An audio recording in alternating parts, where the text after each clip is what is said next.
করতে করতে আজকে কয়েকটা কথা বলবো। আমার যে ভাইয়ারা আপুরা ভাবেন পেজ করলে ইনকাম করা যায়, পেজে কাজ করা অনেক সহজ, সারাদিন রান্না বান্না করি, এইগুলা একটু ভিডিও করে পেজে ছাইরা দেয়। এদেরকে আজকে বলবো কথাগুলা, সবাই আবার খারাপ ভাবে নিবেন না। আসসালামু আলাইকুম। প্রতিদিনের মতো আজকে সকাল থেকে ভিডিওটা শুরু করে দিলাম। যাই হোক, সকাল থেকে শুরু করছিলাম। সকালে ওর বাবা অনেকগুলা বাজার নিয়ে আসছে। আসলে অনেকে ভাবেন যে পেজ খুললে টাকা ইনকাম করা যায় খুবই সহজে। আসলে যে চালায় শুধুমাত্র সেই বুঝতে পারে একটা পেজে আসলে 8 থেকে 9 ঘন্টা সময় দেওয়া যে বাড়ির কাছে সেই বুঝতে পারে।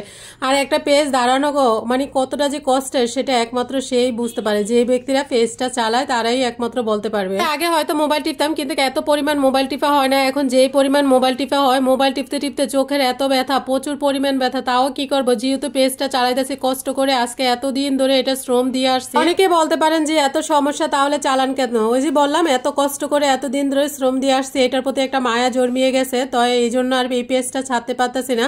আসলে আজকে কয়েকদিন ধরে চোখের প্রচুর পরিমাণ ব্যথা, তারপরে গ্লাস ব্যবহার করি, তারপরেও ব্যথা, কি আর করবো। যাই হোক, সবকিছু মিলিয়ে যাদের বাসায় ছোট বেবি আছে সেই আপুরাই আমার কষ্টটা বুঝতে পারবেন। যাদের বেবি নাই তারা বুঝতে পারবেন যে পেজে কাজ করা কতটা কষ্টের। অনেকে ভাবেন যে একটা পেজ করলেই, পেজে ভিডিও দিলি, সারাদিন রান্না বান্না করি, এইগুলা ছাইরা দেই, ঘরে বসে বসে তো এরকম কি বা কাজ আর কষ্টের, বা এই কাজ করে যে ঘরে বসে বসে মানুষে হাজার হাজার টাকা ইনকাম করে। আরে ভাইয়ারা আপুরা, আরে আপনাদেরকে কইতেছে যারা এই ভুল ধারণা নিয়ে থাকেন না, তারা আছে না, একটা করে পেজ খোলেন, তারপরে দেখবেন টাইমে টাইমে ভিডিও দেওয়া, অ্যাক্টিভ থাকা, সময় দেওয়া। পেজে কাজ করলে যে কতটা কষ্ট হয়, একটা চাকরির থেকেও বেশি কষ্ট হয়। একটা চাকরি করে দেখেন, একটা পেজ চালায় দেখেন, এখন বুঝতে পারবেন কোনটা কষ্ট হয়। যাই হোক, আজকে অনেক কিছুই রান্না করব। আসলে এখানে লাউটা হয়েছে, লাউ কেটে দিছি, কেটে ঢাল বসাই দিছি, আর এদিকে মিষ্টি কুমড়া দিয়ে ইলিশ মাছ রান্না করব। ওর বাবা না ওই দিন 700 টাকা দিয়ে 1 কেজি নাকি আমি জানি না, 1 কেজি থেকে মনে হয় বেশি হইব, ইলিশ মাছ আনছিল। আর ইলিশ মাছগুলো এত ছোট ছোট ছিল,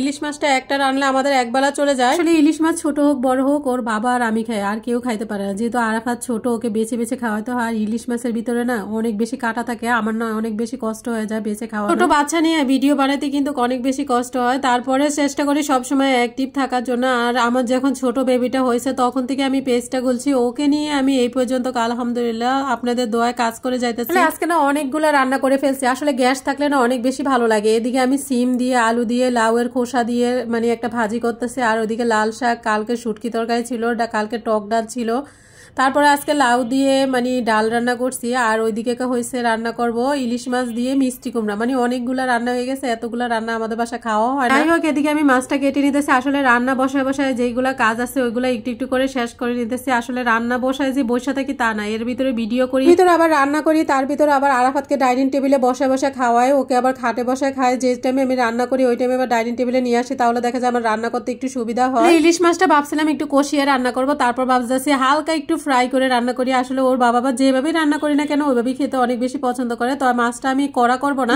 অল্প ফ্রাই করবো, মানে একদম 3 মিনিটের মতো রাখবো, মানে একদম বেশি রাখবো না। এই যে এরকম আমি 2 মিনিট রেখে উল্টাইছি, তারপর এখনই উঠে ফেলবো। এর ভিতরে মাছটার ভিতরে ছোট্ট একটা ডিম হয়েছে, ওই ডিমটা আবার আয়েন আরাফাত ভাইকে দিয়ে দিলাম খাওয়ার জন্য। তো এদিকে আমি আবার মিষ্টি কুমড়াটা মানে এটা ফ্রাই করে ভেজে রান্না করলে অনেক বেশি ভালো লাগে। যেহেতু আমি এটা ভাজবো না, তো এই জন্য আমি এটা ভালো করে ফ্রাই করে নিবো। এখানে আমি লবণটা আর হলুদটা দিয়ে দিলাম। তো অনেক আপুরা ভাইয়েরা মনে করেন যে পেজ খুললে টাকা ইনকাম করা যায়। আসলে কিন্তু দানা, অনেক পরিশ্রম, অনেক কষ্ট করতে, অনেকটা সময় দিতে হয়। আসলে এত বেশি মোবাইল টিপা হয়, মোবাইল টিপতে টিপতে দেখা যায় হাত ব্যথা করে, চোখ ব্যথা করে। তারপরে যেহেতু আমি এটা প্রফেশনাল কাজ হিসাবে মেনে নিছি, আমার মানে অ্যাকসেপ্ট করে নিছি, তো এখন তো যেভাবেই হোক মানে এই কাজটা এগিয়ে যেতে হবে।